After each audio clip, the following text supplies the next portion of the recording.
God het hierdie lewe beloof aan hulle wat hom liefhet. Luister, as jy God liefhet, dan sê ek, Here, ek verstaan nie hierdie nie. Daar's 'n verskil, en ons het al daaroor gesels net vir ons besoekers, daar's 'n verskil tussen versoeking, beproewing en lyding.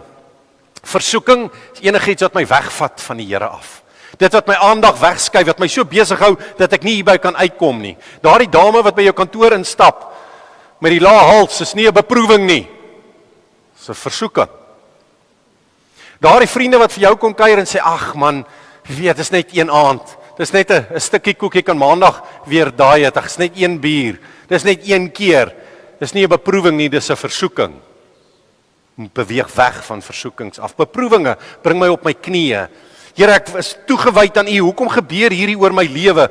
Ek laat gaan by my werk, daar skielik 'n gesondheidskrisis in ons lewe en ek moet op my knieë dit deurbring en sê, Here, ek verstaan hierdie nie, maar ek weet dat U 'n goeie God is. En beproewing bring my nader aan Hom. Uiteindelik kom sluit ek weer aan en ek is hier, want is hier waar ek groei in die bewegingsproses. Lyding is deel van hierdie wêreld. Daar's woeste goed wat gebeur. 'n Kind wat sterf, 'n kanker wat nie weggaan nie. 'n nasie wat 'n ander nasie vernietig. Dis 'n woeste lewe. Ek wil jou herinner, is in hierdie lewe wat Jesus lyding deurgegaan het vir my en jou.